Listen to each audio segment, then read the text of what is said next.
A good evening, ladies and gentlemen. It's a beautiful 8th of December, 2025. That's right. Tis the season.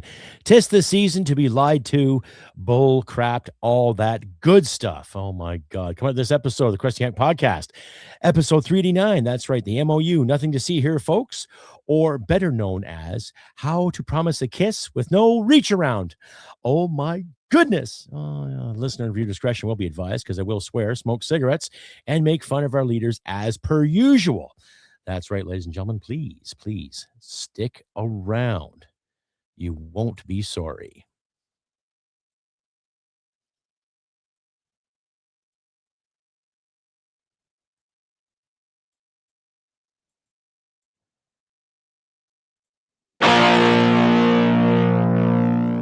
Hit it, sweetheart.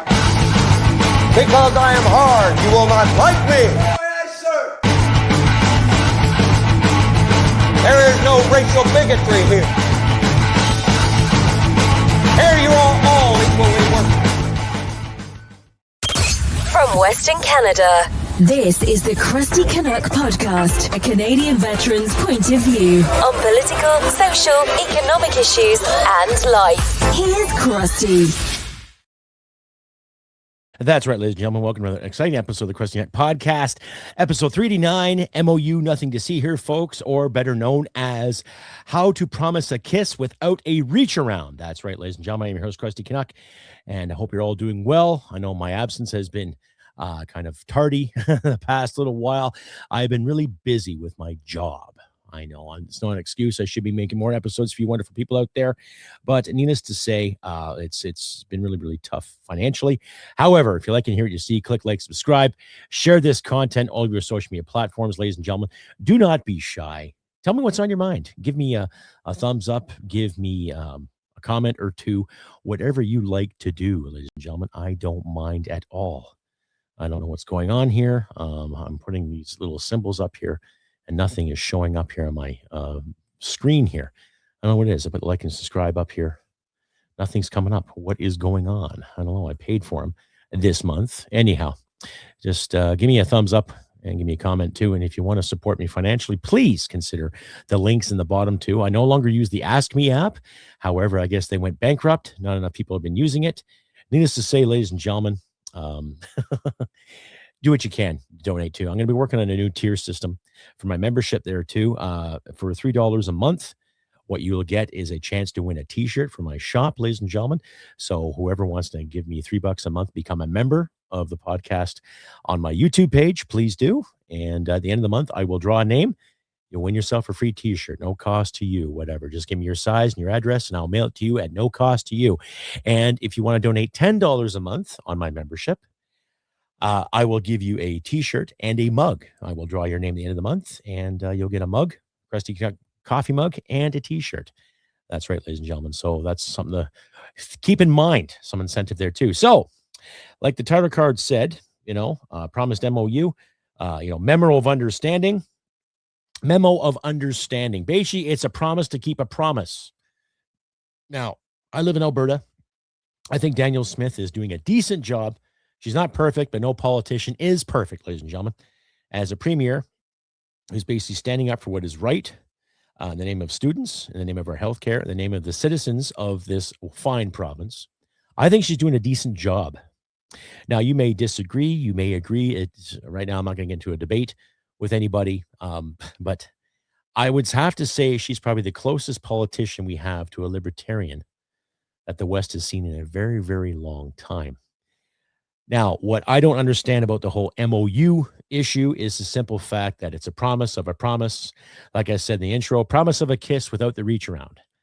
And that's basically what it is. Because there's still that taxation. There's still that lingering taxation, that carbon tax bullshit that we all have to face all the time here.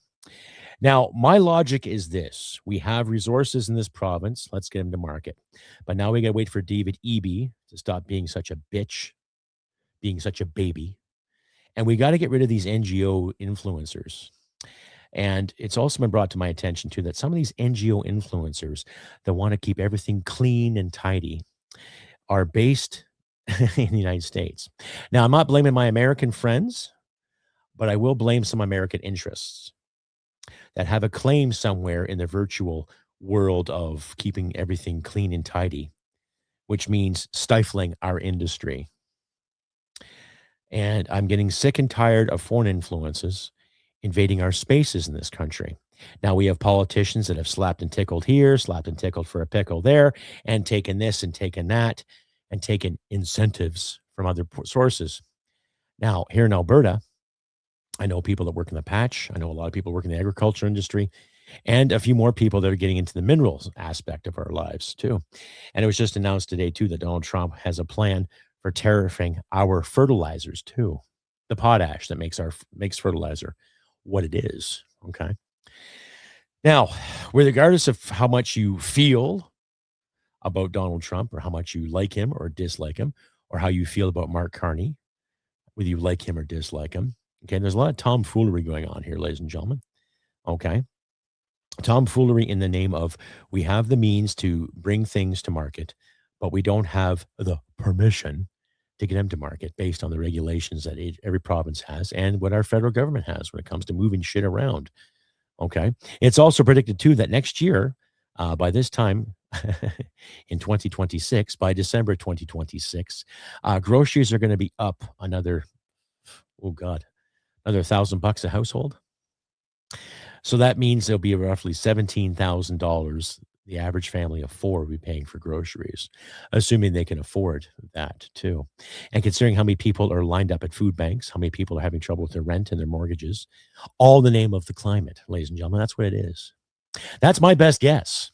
That is my best guess when it comes to this whole catastrophe of our democracy and our dollar and everything else too. It's just getting ridiculous, right? Right? There's still talk about the whole immigration policies. There's still talk about how they're going to fix it and improve it, right? And of course, Stephen Guilbeault, Mr. Heritage Minister, has retired his position. He's still part of the Liberal cabinet, pulling a tantrum because it doesn't like what Mr. Carney had said and what he plans to do with the M.O.U, Memo of Understanding for Alberta, right? He doesn't like that idea. I want to talk to Mr. Guilbeault, and I said, sir, I like to tell him, what heats your home, Stephen? What gets you to work every day? And don't tell me you drive yourself. We all know you're driven. Okay. And you're driven around quite a bit in the summertime when you have your days off, when you're promoting your socialist green agenda. Okay. So you can sit there and stomp your feet and pull a tantrum all you want. You're a putz. Okay. There's nothing wrong with protesting, nothing wrong with speaking your mind. But you climbed the CN Tower in 2000 to protest the lack of care for the environment. You harassed Ralph Klein and his wife. I don't find you to be a very, very valuable leader. I don't find you to be a very, very good resource when it comes to saving things. Okay. You stood up in Parliament last year and you stomped your feet and how proud you were to be a socialist. Okay. A very rich socialist too. You get a hefty salary from being the Minister of Heritage. And you don't respect Canadian heritage. You don't respect Canadians. You respect people that go along with you. And maybe half the time you don't. Okay. The Trudeau regime, as far as I'm concerned, never respected anybody, especially people that fought for that flag behind me there. Okay. Now, I'm not going to go ramble on about the whole issue when it comes to how the Liberals have treated our military. But you represent a brand that doesn't appreciate the service of men and women. You represent a brand that has taken the men and women of this country for granted and walked all the way to the bank with whatever wheels and deals you've been making behind closed doors. So there's no love lost for Mr. Guilbeault for leaving cabinet. And there's definitely no love gained for Mr. Mark Miller taking over your position. Right? He had the audacity to sit in committee to talk about how certain passages in the Bible might be deemed hateful. There's also passages in the Quran and in the Torah that are deemed hateful too. But no one's talking about that, right? Now, you've heard me ramble on, ladies and gentlemen. I'm not a Christian. I'm an atheist. I said it. I am an atheist. But I'm not condemning any man or woman or any child who believes in Muhammad or who believes in Jesus Christ or the Virgin Mary or believes in Moses holding those tablets up. I'm not condemning anybody for believing in those things. I'll even tolerate a Scientologist. Interesting, eh? Wow. Even though, as far as I'm concerned, a lot of these religious zealots really don't deserve Absolutely nothing. Yeah. That's just my opinion, though, ladies and gentlemen. But you have every right to believe in what you want to in this country. You have every right to believe in the higher power, in this and that, as long as you don't hurt people, take their stuff. Now, when it comes to a politician claiming that if you preach any gospel, so whether you sit in a pulpit on a Sunday or sit in a synagogue on a Saturday or or sit in a mosque on a Friday, what you preach is what you preach. Now, if you're preaching hatred and death to a certain group of people because of your religion, then maybe you should get a new religion. But in the same sense, I don't believe in hauling someone into jail because they preach something in a church or in a mosque or a synagogue. I will, however, say you put the person on the stand if they do it out in the street. And what gets me with this whole hatred issue, what gets me when people are sitting there talking about we have to end hate, it is a broad term. Now, I'll have links in my description for you people to follow. And you can decide amongst yourselves. This episode is not going to be full of other videos and quips. It's just me rambling on here. But this past couple of weeks have been really interesting when it comes to news, when it comes to Canada, especially the people that we put in charge of things. Now, Canadian heritage is more to do with the Canadian people rather than the stereotypes. There's more to Canada than just hockey and maple syrup. There's more to Canada than just what Bob and Doug McKenzie did back in the early 80s. God bless Rick Moranis and Dave Thomas for creating such iconic characters inadvertently, right? But if we're going to have politicians in our in our parliament, we're going to make these decisions, we're going to have more civilians stand up and say, no, fuck you. We're going to have more individuals, and especially on the opposition, I would say. I'm a little disappointed in the Conservatives because they're not really using their balls as they should. Okay. Now, we're hearing the likes of Andrew Lawton and Jamil Javani, if I'm pronouncing his name properly, Michelle Rempel-Gardner. They're actually saying more in committee and they're saying more in question period, which is good. But we're going to need a little more foundation, a little more passion, especially when it comes to individuals that are being caught committing these crimes and released in due time. I watched something on the news tonight about a guy in Calgary who was selling a laptop. And it was an interesting break-in because his security cameras filmed the whole thing. He was selling his laptop. He brought two people into his house to show him the laptop he had for sale. And they tried to rob him and try to spray him with bear spray. He fought him off. He kept his laptop and they got away. But there was some rumblings about charges being pressed on him for fighting back. Now, there was no guns. There were no pew-pews. There were no, these people had bear spray on them, and they had the intent on robbing him and screwing him up and probably hurting his wife too. But he fought him off, and you can see it on CTV News. It might be on tonight too if you people watch CTV News. I do at times, and I surf the channels when I'm watching news programs. I don't just sit and watch one show. I try to get a better perspective on most of the broadcast today because of the whole fallacies with mainstream media. But it's giving you an insight this time of year too. Now, I know people are hurting. My wife and I, we're struggling a bit financially, but we're ahead. We're ahead a little bit, a couple $100, which is nice. So it'll be a decent Christmas for her and I, but I'll be working, right? But we'll have a nice meal. I'll probably exchange a couple of gifts. But it won't be as glorious as other Christmases before. However, there are other people out there with families that are having a hard time, like those individuals in Sault Ste. Marie and Agoma Steel. Right? We have a federal government that gave them a loan, corporate welfare. And the government knew layoffs were coming because they put that in their business plan when it came to acquiring those funds. Okay. And for a government that said, elbows up, we're going to take on, big bad Trump, and we're going to protect Canadian jobs, they're not really doing that great of a job, are they? Right? And I, for one, I'm getting sick and tired of watching Question Period and watching the virtue signal of the left, the Liberal Party, the likes of, of course, PM Carney, Blarney Carney, Carnage Carney, and Melanie Jolie, knee pad queen herself, and, Francois Philippe Champagne, Frankie Bubbles, Scrappy-Doo. We all remember Scrappy-Doo from Scooby-Doo, Or is that more like Dino from the Flintstones? However, he's just a little barker, kind of like the little dog you want to punt across the room. You know what I mean? And I'm seeing so much disingenuine states, status, disingenuine statistics, disingenuine promotion of this country. Oh, we're going to fight for Canadians. No, you guys aren't fighting for Canadians. You're not fighting for Canadians. You're fighting for your interests. And it's showing. It is showing.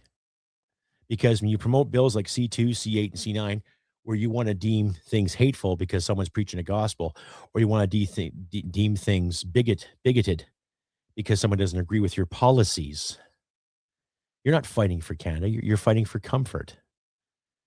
You think you're fighting for safety? You're not fighting for safety. You don't get the right to represent the public without some scrutiny. You're in the public eye. I'm in the public eye. Every podcaster in this country, every creator in this country, every creator in the States, in Britain, who puts their videos out there, puts their words out there, are under public scrutiny. Why are you so different? Oh, that's right, because you make the big bucks. As a minister, you're making $269 a year. As a backbencher, you're making a cool, clean $200,000 a year. So I guess your comfort's more important than the actual integrity of your job, right? So this M.O.U. that has been given to Alberta, as far as I'm concerned, it's nothing. Because I'm not going to believe it until we start seeing the pipes being built. I'm not going to believe it until we start seeing some real money coming back into the country. I'm not going to believe it until we get rid of some of these red tape, borderline fascist doctrines that are forbidding. That's basically turning away foreign investment, right? You can complain about the orange man all you want. It's not necessarily all his fault. We've got leaders in this country that would sooner line their own pockets than let us line ours. And they forget, too, that all this taxation without representation isn't going to lead us down into prosperity. It's not going to make us wealthier. And for those politicians that say, we're doing far better than other G7 countries, really? Are there food banks being lined up in Italy? Are there people in Britain lining up at food banks to make their ends meet? Are there a lot of food banks in the United States where working class Americans that work 40 plus hours a week, are they lined up in food banks too? Huh? I ask you that. Something to think about, folks. So I know 'tis the season to be forgiving and to be good to fellow man, to be brotherly and to be sisterly. And I intend to do that, but I also intend to not take any bullshit. Well, I've been doing this show now since the better part of 2018. I've evolved a bit, got some better equipment, got a better perspective on things. But for the life of me, it's getting difficult because I'm getting older. I'm getting tired. And I mean, I get home from work and I'm physically exhausted. And it's not like I'm digging holes, or working the rigs. I drive a truck. I feed cattle. I look after the truck, sweep a bit, clean a bit. But after a 10, 11-hour shift, I'm done. And then when I get on home and I have a coffee and have dinner with my wife, I'll watch the television, I'll watch the news, and I get a perspective here, perspective there. And It's hard on the soul because that flag there behind me, that maple leaf, I fought for that flag. I fought under that flag. And I gave a lot of heart to this country. And now this country is not giving its heart back. She is not being the worthy companion. She's not being the worthy lover. She's not being the worthy friend. She is not being there for you and I. And I have some friends in Britain who could probably say the same thing. Some friends in the United States who could say the same thing about their country. Regardless of how you feel about Donald Trump or how you feel about Keir Starmer, and especially how you fucking feel about Blarney Carney. We've got leaders in this country that don't want to lead. Whatever agenda they're trying to promote, whether it be WEF, or IMF, or whatever UN doctrine, whatever plan is in the works, it's going to take the good people of all of our said democracies to say no. Enough of this shit. No more. And I hate to say it, ladies and gentlemen, but if it ends up becoming a fight in the streets, so be it. How many protests have we seen in this country where it's okay to burn our flag? How many protests have we seen in this country where they can hoist up a flag of a small little tiny little state and talk about freedom when they condemned Canadians for wanting freedom?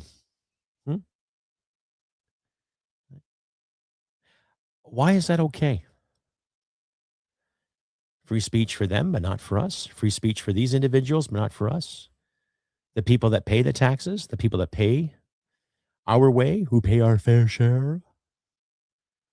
And yet half of these kids, and I will call them kids because they act like fucking kids. They act like children, right? Who fight for comfort, who fight for virtue. What would they be like if they actually got to fight for their lives? What would it be like for them if they have to fight for something bigger than their comfort? Then you'll see the test. You'll see who the adults are. You'll see who the kids are, big time. But I'm not going to ramble on about violence because violence will not be a good source. Violence will not be a good resource. A lot of us just wish that we could just turn a switch and make things repeat or rewind or find something forward. But it's getting difficult. I see it all the time. The people I work with, people I associate with. When I stop at the grocery store, pick up a coffee, pick up some milk. I can almost see it in people's faces, the uncertainty, the pain, the hurt, where things are going. 10 years ago, they had extra money to give to their sons and daughters to go to a movie, to pay for hockey that season, to pay for this sports, to take their wives or their husbands out for a nice meal. Don't see that now. I've had people come aboard my Facebook page and say, well, Crusty, maybe you should have invested better. Maybe you should have tried this. Maybe you should have tried that. Woulda, coulda, shoulda. I had a savings account. I had a good savings account prior to COVID. And because of certain restrictions and mandates, I dare not speak my mind about the masks. I dare not speak my mind about the outrage that fellow Canadians were feeling during these fucking lockdowns. People got scared. Oh my God, you can't say that. We have to let you go now. Your words are dangerous. I don't feel safe with you speaking this way. Oh, fuck you. That's what I got to say to people like that. You don't feel safe? Then I guess you've never really experienced real danger or real fear. Because the more and more you sit there and worry about how you feel unsafe, the more it tells me you're full of crap. Because the unsafety is on its way if we keep going the way we're going. Compiling, and listening to things like the M.O.U. Like I said, the promise of a kiss without the reach around. Right? What else is it? It's hard to really, really trust any leadership now, too. And for those individuals that sit and watch and complain on Twitter or X or other social media platforms and say, the conservatives haven't done anything for this country in the past 10 years. Well, true, because they haven't been elected. Because you people keep electing elbows up. You elected sunny ways. You elected the budget would balance themselves. You elected Orange Man bad. Carney good. Huh. Now, what's it like when you go to the bank? What's it like now when you go to the grocery store to pick up those Sunday steaks? Eh? What's it like when you go to put gas in your car? What's it like when it's going to be minus 40 and your electricity is too goddamn high? Is the Orange Man still bad? Is Blarney Carney still your friend? And we'll see, won't we? So the M.O.U. is nothing but photo op. That's all it is. And I'm not trying to disenfranchise my friends in the patch, but I think you guys know the truth too. Right? I got a notice there last week that there might be layoffs at my place where I work. So that's a scary concept. Right? Because they rely on that money, even though the government takes its usual taxes, plus what they're garnishing from me because of their poor mathematics, right? So it's difficult. So yours truly, maybe next month, might be out of a job. I don't know. We'll have to see. But I'm not going to ramble on with that depression. I'm just going to keep on trucking. Keep on going, keep on fighting the good fight, and keep you, my wonderful audience out there, informed. I want to thank some individuals. I've looked at my stats in the Podbean there, and I had some people from Finland, Japan, Australia download my show. Thank you very much. Thank you. I appreciate that. I'm getting a lot of people out of California too. So to all those Californians, and especially my American friends in Georgia and Florida and California, send me an email. You get my contact information is in my description. Don't be shy. Send me an email. Let me know where you're writing me from, or where you're writing from. Let me know. And that goes for everybody too. Wherever you get this podcast, if you listen to it, I don't care where you are in the world, send me an email. CrustyBCanuck67@gmail.com. It will be in my description, ladies and gentlemen. Reach out, say hello. I'd love to hear from you. But thank you for all the people downloaded, especially those individuals in Japan. I'd like to hear from you too. So anyway, I have been Crusty Canuck on this beautiful 8th of December, 2025. I'll have another episode up for you tomorrow afternoon, hopefully, in a timely manner. Keep you posted. But this is just a ramble for me. Just to get some perspective, and give you some perspective, ladies and gentlemen. I expect you all to think for yourselves and think wisely. But as I always say, look after your friends and loved ones in these trying times. Try to be neighborly, be brotherly, be sisterly. Just try to be good to people and don't hit them and take their stuff. Just stand up and be straight and just be good. And I mean straight as in on the narrow pathway. Who you sleep with is irrelevant, but you catch my drift. But like I always say, ladies and gentlemen, do what you can to help you out in these trying times. Be realistic and be good. 'Tis the season to show warmth and compassion to your fellow man. Winter solstice, Christmas, all that good stuff. Every pagan ritual and every Christian ritual. And don't be afraid to preach your gospel. Don't let the haters hate. Now, I'm running out of cliches here, but anyhow, you know what I mean, ladies and gentlemen. But like I always say, humanity and merit wins the day. Take care, everybody, and I'll see you tomorrow. Bye for now. Hit it, sweetheart. Because I am hard, you will not like me. Yes, sir. There is no racial bigotry here. Here you are all equally worthless. This has been another episode of the Crusty Canuck podcast. Stay sane and thank you for listening. From Western Canada, this is the Crusty Canuck podcast. Well, smack my ass and call me Judy.